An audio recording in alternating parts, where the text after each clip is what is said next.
They are in conversation with Kanishka Gupta, who runs Writer's Side Literary Agency, the premier South Asian literary agency in India, founded by him 17 years ago. The award-winning authors and translators, including Banu Mushtaq and Deepa Bhasthi, as well as Daisy Rockwell and Jerry Pinto, have been represented by his agencies. I now invite our brilliant speakers to begin the session. Thank you so much. I'm going to dive straight into the conversation. All my questions will be for both Daisy and Deepa. I'm not going to be asking them separate questions. So the first question is, how did you came to the practice of translation? Was it a conscious choice? Was it by accident, or was it something that evolved or unfolded over the years? Well, I first started translating in college and graduate school, just in an academic setting, when the teachers asked us to translate something, and just found I really enjoyed it, even from that first little paragraph. But I could also go much back further in time and say that I began translating long before, because I have always loved learning languages, and I started learning Latin in 7th grade. Which is very dull, but I love grammar, so I didn't find it dull. But they make you translate, but it's never supposed to be pretty, so it's like Caesar's war diaries. It's like, you're not supposed to make them sound pretty or even good. You're supposed to show that you understand the grammar. So that's how I first started translating, as this very clunky, grammar-based type of translation, which is kind of fun in a way. It's sort of like a sport where you have to show that you understand how a whole sentence is working. But that's how I began. And then later, because I also have an art background, I enjoyed the creative process of creating a translation that's readable and interesting. I came to translation entirely by mistake in some ways. So I am a native Kannada speaker, so that's the language I speak at home. But as it so happens with so many of us studying in India, I learned in an English medium education system right from kindergarten onwards. And as I grew older, somewhere I was feeling the loss of this connection that I wanted to have with the Kannada language, with my mother tongue. And when I was translating my first book, which again, it was just so happened that I ended up translating Kodagina Gouramma. I found out about her and realized that she was unknown. She's from the town that I was born and raised in. She was completely unknown. No one had, even within larger Kannada reading circles, nobody knew her. So I decided that I was going to translate without knowing what translation meant, without knowing what publishing a book meant. And when I was trying to work with her stories, I realized that I was getting closer and closer to the Kannada language. And that's one of the reasons why I continue to do it, because I don't translate full time. My practice is mostly my own writing. But again, having said that, I don't see translation itself as very different from writing, because both are, like Daisy said, both are very creative processes, and that's one thing that I enjoy, playing with two language systems, two linguistic cultures at the same time.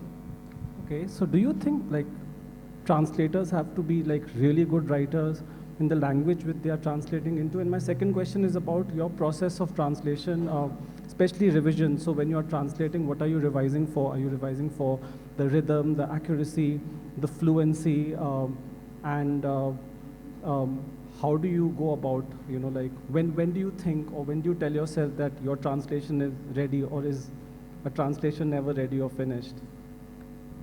Okay, so yes, you have to be an amazing writer, like us, to translate well. And that's because every time you translate a new author, or even a new story by the same author, you have to convey a different thing. You have to follow the lead of your author. So you have to create a new voice. You have to be able to translate, romance and horror and just all different kinds of feelings. And so translators are usually very versatile writers. And so that's why the number one thing that I say to somebody if they ask you know, if should I get into translation, I say, you know, are you a good writer in the target language?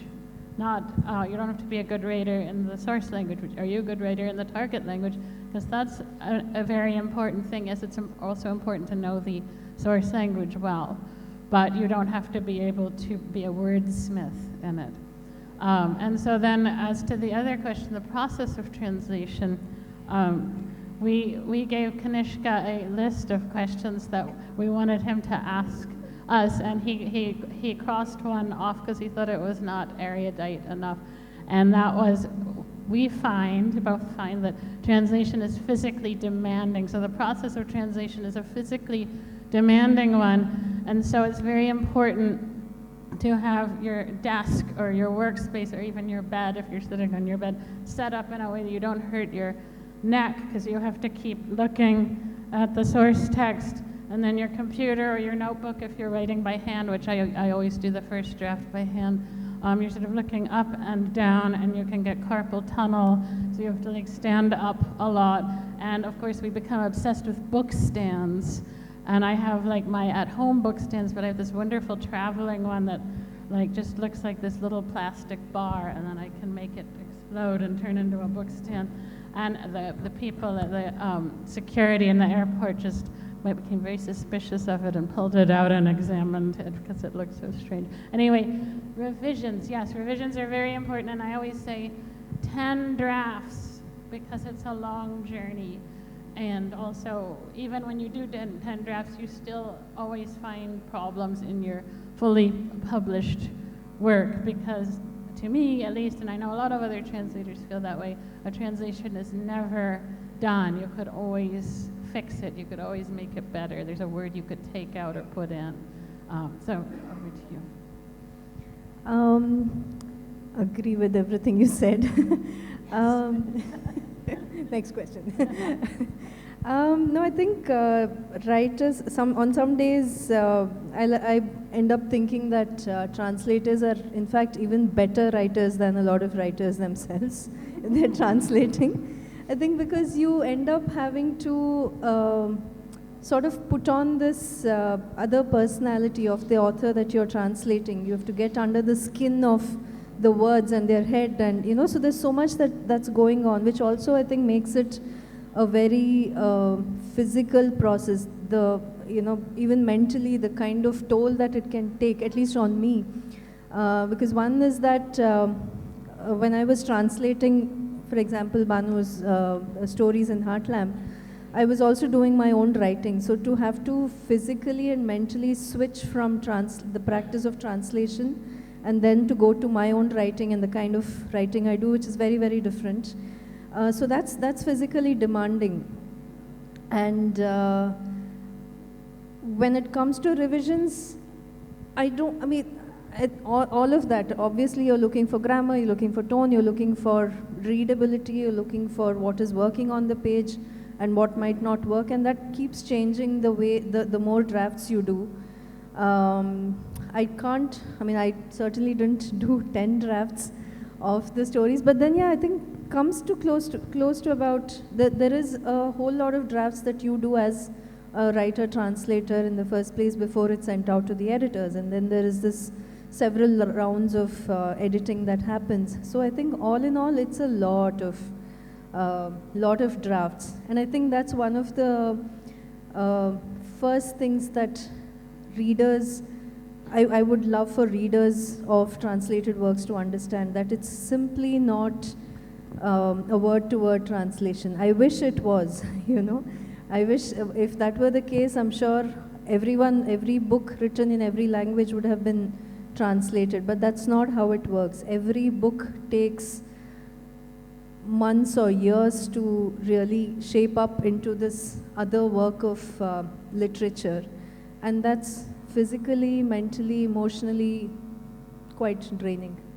Can I ask you a question?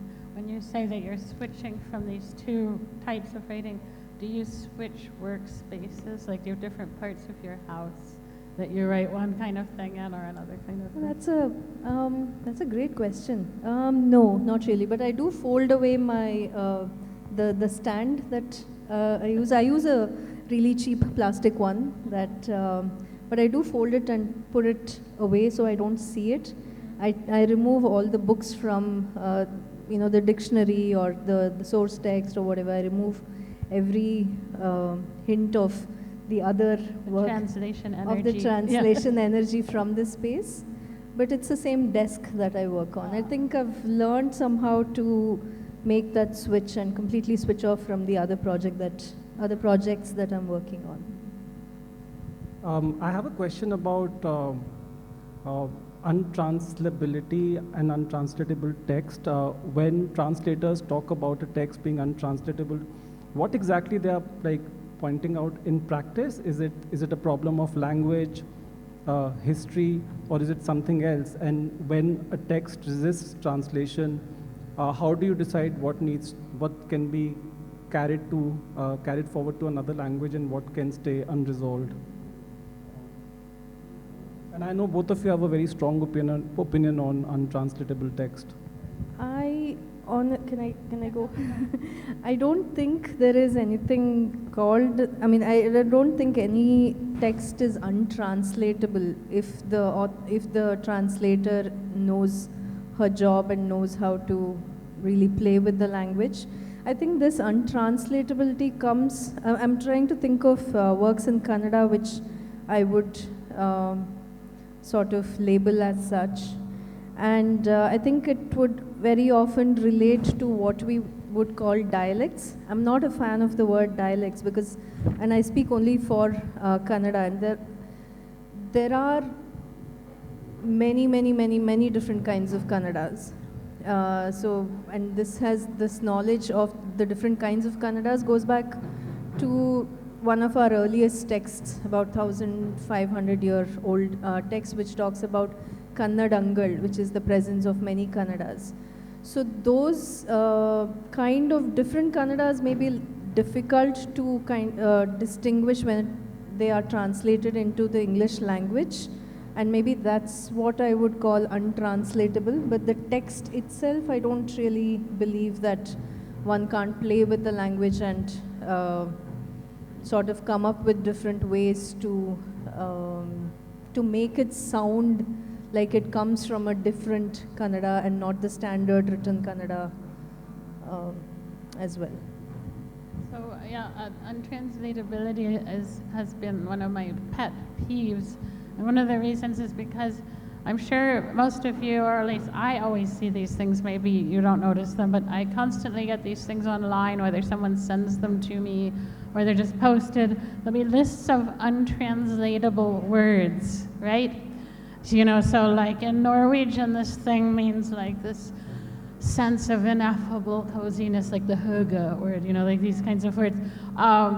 And then, of course, every single word is translated in the list, right? So that what they really mean is there's not a one-to-one correspondence between whatever language it is and English, So there's not like a water kind of honey water kind of one-to-one correspondence.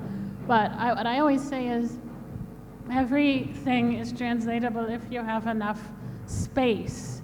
So, for example, my friend Kirani Baroka, who's an Indonesian translator and a poet, a very creative person, and a disability activist, she just produced what she calls a translation, and a lot of other people wouldn't even think it was a translation. It's called amok.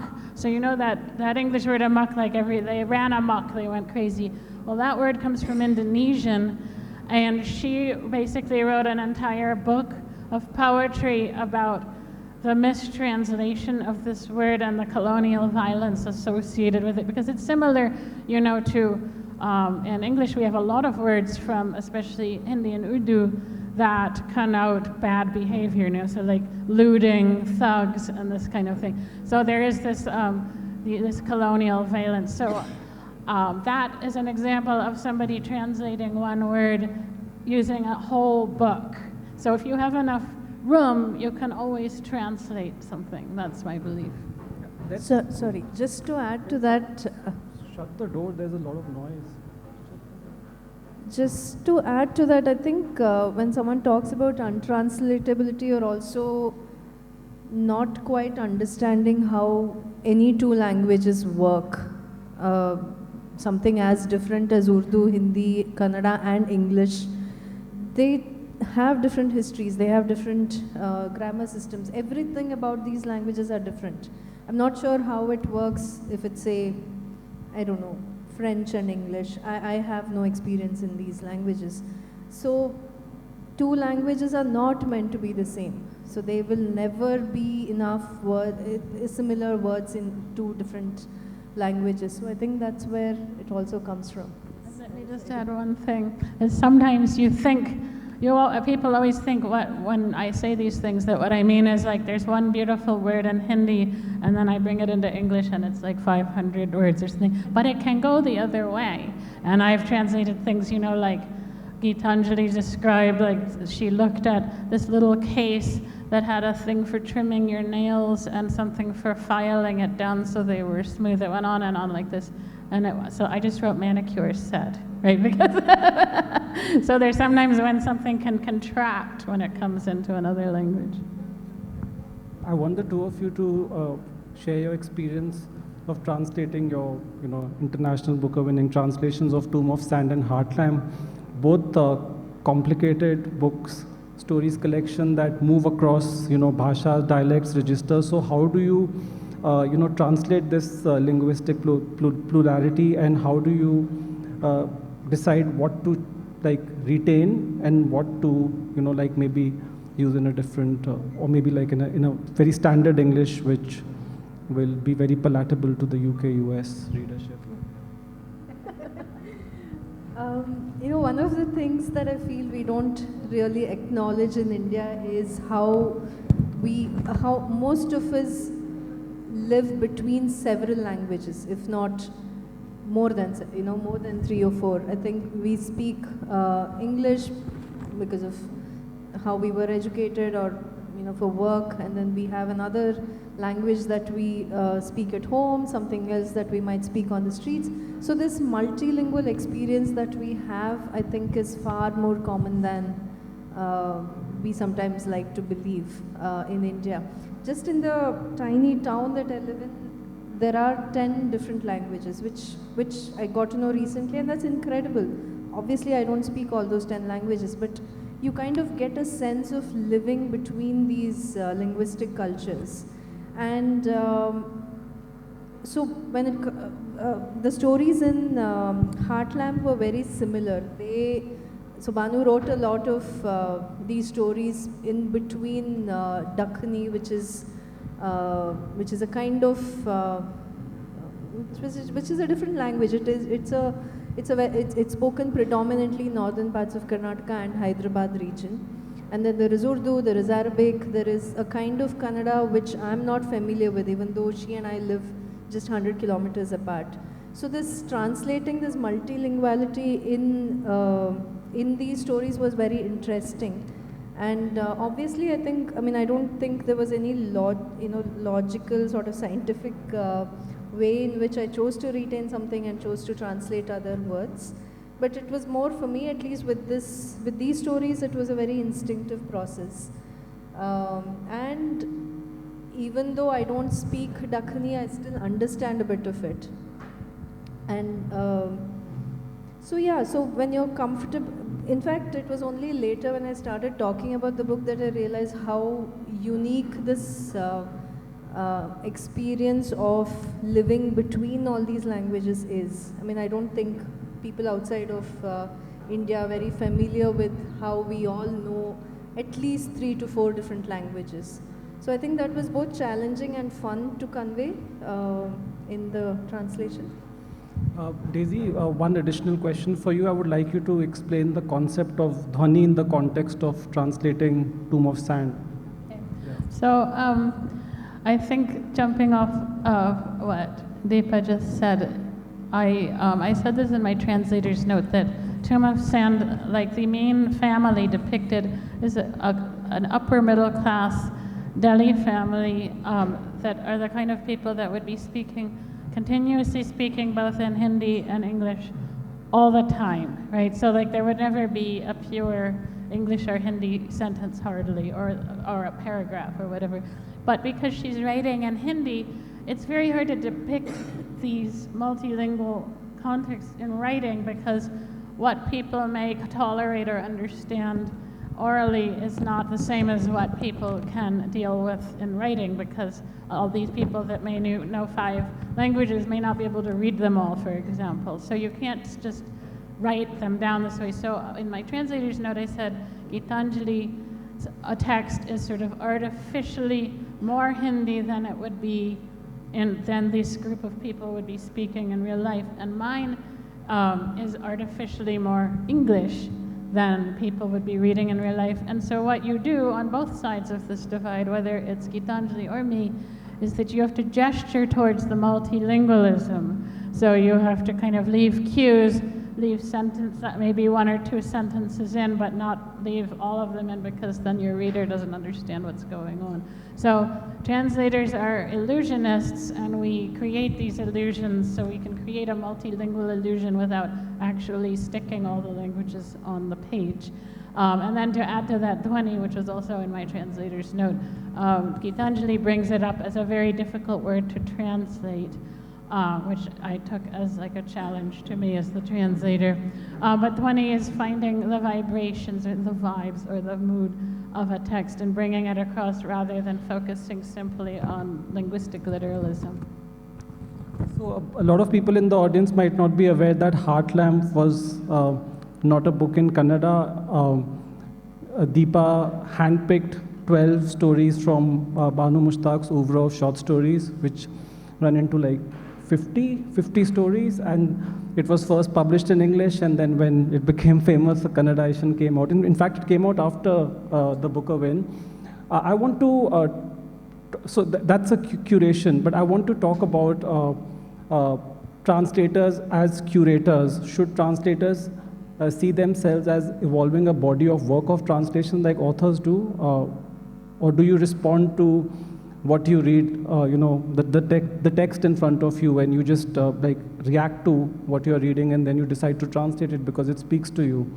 Daisy, you stopped translating male writers like 10 years ago, and so I believe that may have, that's also a sort of a curatorial choice or a decision. Right, yes, I think, I mean, one is a very practical sort of thing, like, there's 2 practical considerations that are beyond like the kind of artsy sound of curating. One is that you have to, in my opinion, genuinely like what you're translating, because you inevitably hate it in the middle of the process because you're struggling with it so much. So you have to start out with a really high level of esteem if you want to make it through the process. So curating a short story collection out of, like, say, however many stories the author has written is important in that respect, that you want to choose the ones you love, right? And then the other one is that we do, as translators, we have an awareness of what our audience would enjoy, what would hit well, what would land with the English reading audience. And there are some stories that, no matter like how great they are in the original language, you just think this is not going to land. So we make a lot of these decisions when we put together a collection, or even just choose a novel, like I'm going to translate this novel, but I'm never going to translate that novel by the same author, even if I love it, because I don't think it will land. Yeah, no, I think translation itself is a practice of choice making, right? And that's obviously dictated by personal politics, by what lands and what might not land, so many different reasons go behind making this choice, and by that, so we are curating in some sense. So yeah, I think, so who gets to translate, who is being translated, who do you pick up and say that, okay, I want to, and it comes from a place of love until, I mean, we've talked about this, until you end up hating the book and you never want to see the book ever again in your life. So who is the ideal reader for a translation for both of you, and do you keep the readership in mind when you are translating a book, especially if the book gets picked up, for publication overseas. Okay, so I have a sort of a, I think that translators absolutely have to think of their audience and their readership, because that also in turn tells them how many of these original words to leave in, and like, what are you assuming that your audience can handle, and what, not just what they would like, but like how much, because there's a certain point where if you leave too much in, then the whole thing becomes like a wall to your reader. So like, where do you decide this is going to begin and end, and like how much do you need to invite them in? And so I tend, especially with Doom of Sand, to have a kind of a maximalist approach. I'm trying to invite in as many people. So I often talk about it as like throwing a wedding. I have a huge tent and a huge buffet, and I'm trying to like please all the people, all the gluten-free and the veg and the non-veg and everything. Obviously you can't please everybody, but I will do a lot of things, like I'll leave a word in, but I'll stealth gloss it. Also, I left in sort of some inside jokes for the Hindiwalas in Tomb of Sand, like, you know, tum kitne aadmi the, or there's something like that, like there's no point in translating it really. But I knew that I had readers that know Hindi, so I just leave it in. So I'm always thinking of the audience, and but I try to imagine like a completely ignorant audience member too. Like, what would it take for them to be involved and to feel this text? And I used to think of my mother-in-law, who's a white woman in New Jersey who doesn't know anything about South Asia. But then she started reading my books, and so now she has views about partition and women's literature in South Asia, and so that's, I think, another interesting factor is if you invite people in, they may become the experts too, in a sort of way. Like, so people will change, readers change and evolve just as much as we change and evolve as translators. Are there any misconceptions about, you know, the practice of translation and translators that you'd like to clear up? And another question is, what do you think is the place of, you know, South Asian literatures in the global publishing landscape? Do you see visibility? Do you see serious engagement, or is it still being, you know, viewed through a very narrow lens and tokenism?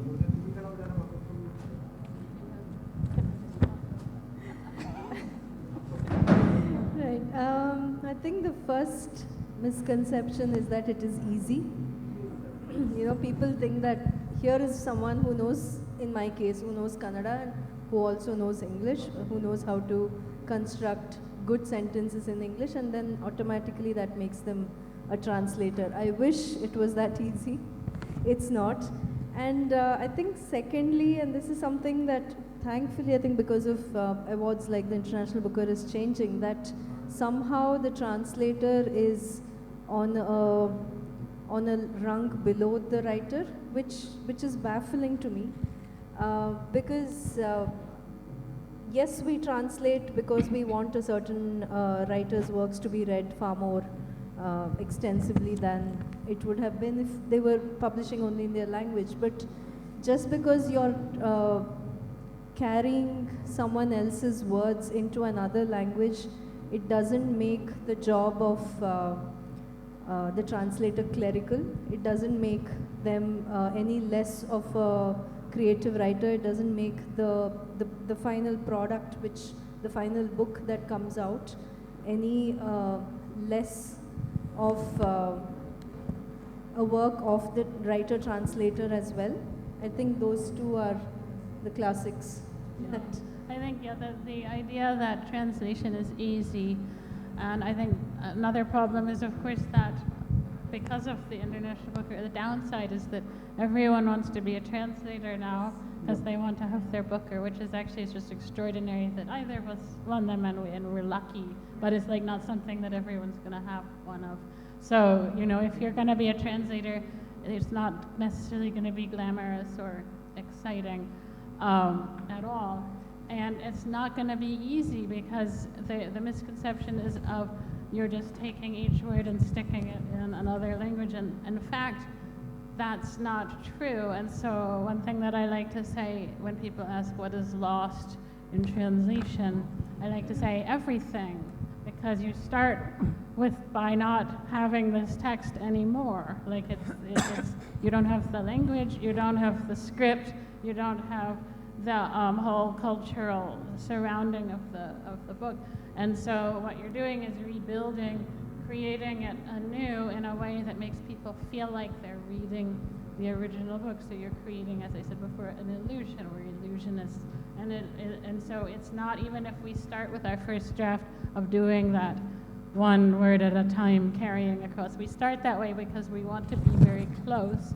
But then after that, we're rebuilding it so that it comes alive in the new language. So it's hard. So can I ask you a question? So when you are, let's say, on your 5th or 6th draft, are you still going back to the source text, or are you only editing your drafts? I'm only going back to the source if there's clearly some terrible problem, like I think this cannot be right.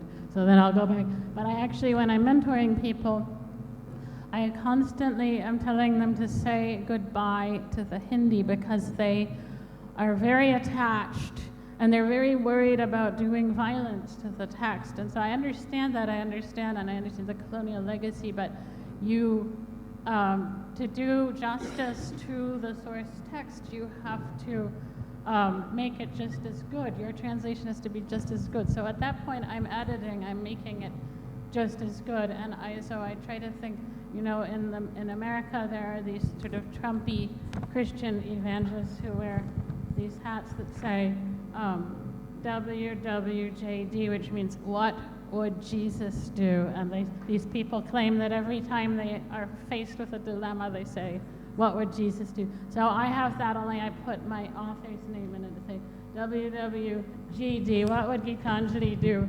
And so there's a hypothetical question, because if I asked her in person, would you have done that, she could easily say, no, I would never do that. But it's a hypothetical question because I want to make decisions that do justice and make the writing look good in this new language. So that means getting away sometimes from the source language and text. Do we have time for short reading, or should we just open it up for the audience? Do we have time? We have. Okay, so 2 minutes. Okay, we can open it up for audience questions. Yeah. 2 minutes. We can take. Hi, Daisy. Hi. So, this is a question from one translator to both and more celebrated and senior colleagues. What do you think of putting yourself out there as a as a translator and as an artist, and dealing with the question of translators' invisibility? That's one thing that everybody seems to be grappling with at some point. I mean, all the translators or scholars that I've spoken with, and that's the problem with studying translation academically, that you somehow never get rid of it. What do you think, as practitioners now? Well, I think that these things are trends.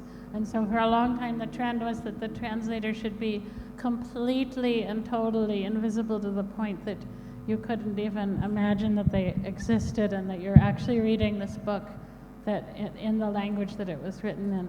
That trend has changed a lot, and I actually would credit the International Booker for that, because it put the translator on an equal footing with the author. And so the current trend is we want to put the name of the translator on the cover, and we have, you know, panels where people like us are talking about our craft. And I think that in some ways the invisibility is a complete illusion, as I said, because as Jennifer Croft always says, we wrote every word in the book, every single word. So the invisibility is just an illusion. And what I like about the visibility of translators is that we can see what the translator is doing. Like sometimes the translators will leave clues for us or even show up themselves if they feel like it. And I think that that's interesting because translation is such a fascinating process. I think invisibility is just another name for not giving credit where it's due. So it's just, so like... Or money. Or money, oh yes. Or money, of course. But yeah, I think it's ridiculous that translators are expected to be, firstly it's an illusion for sure, and to not talk about the translated book as their own work, as also their own work. Not obviously no one's claiming to be exclusively their work, but then to not own it and not to talk about the work that has gone into it, I don't see why any translator should be doing that.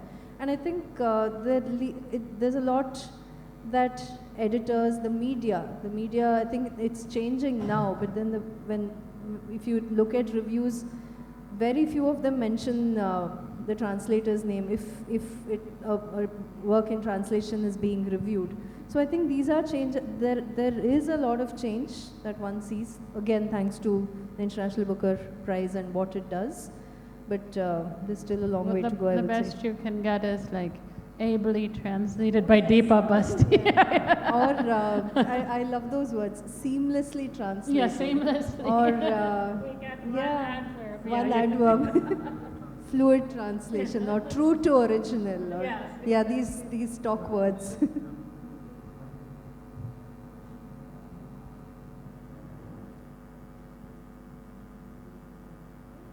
Yeah, when a book is, the original book is in a vernacular language and then it gets translated in English as a bridge to other languages. As you said, seamless translation. The other languages, do they still retain the original voice or is there any deviation from the original vernacular language book? You mean to say the translation into other Indian languages? So suppose my book is in Marathi. Yeah. Suppose it gets translated in English first, and then that becomes a bridge, right, for Yeah. other languages. Yeah. And so if there is any deviation, it gets expanded in the translations. I'm not sure at least I don't If it's getting translated into another Indian language, ideally, the translator should have an understanding of both the original and the bridge, or maybe he or she should consult someone who has a complete grasp over the original language. I think that's what is that necessary? That's what bridge is. Correct. I'm not sure how often that happens though. It actually happens a lot. No, I meant someone who knows the original and the English. I was going to say it was very sad. I was contacted by the Sinhala translator for Tomb of Sand, and he didn't know Hindi. And I thought it was sad because linguistically these languages, just in terms of syntax and things, are much more similar than English. And so he had to sort of recreate everything. And sometimes he would ask me what was the Hindi because it might resonate with him a little bit. But I feel like these things are really sad and it happens too much. Yeah. Okay, thank you.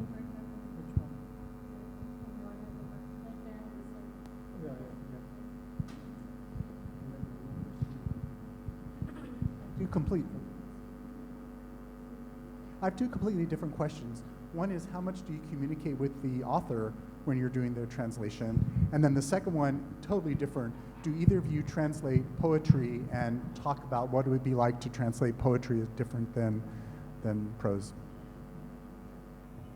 Yes, so as to communicating with the author, it depends on if they are living and also if they know English. That can be a big factor.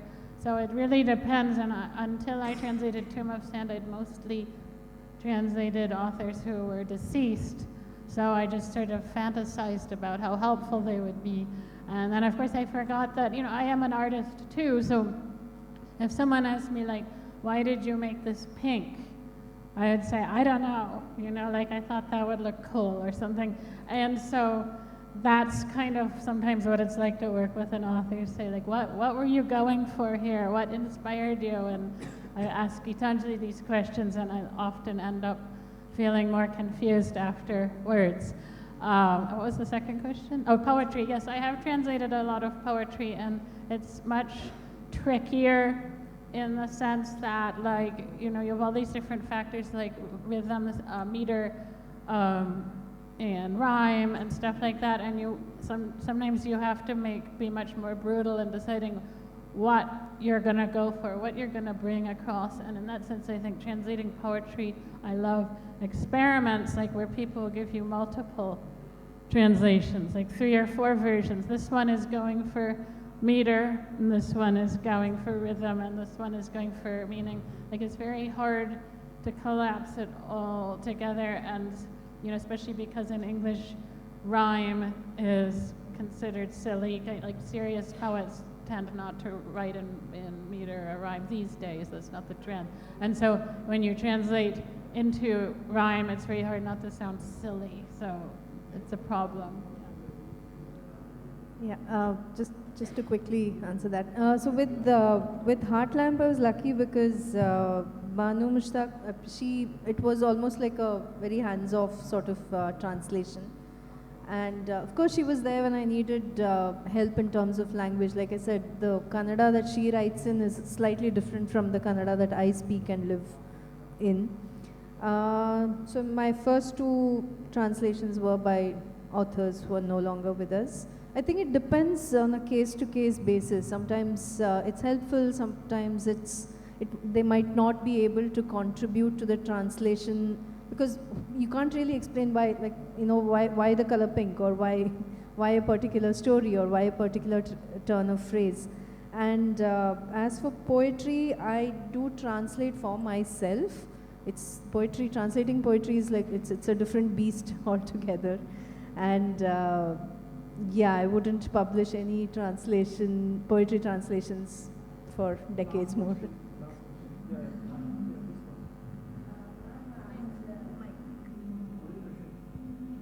The AI is going to take the job of the upcoming translators. So what do you think about the coming challenges for the translators like us?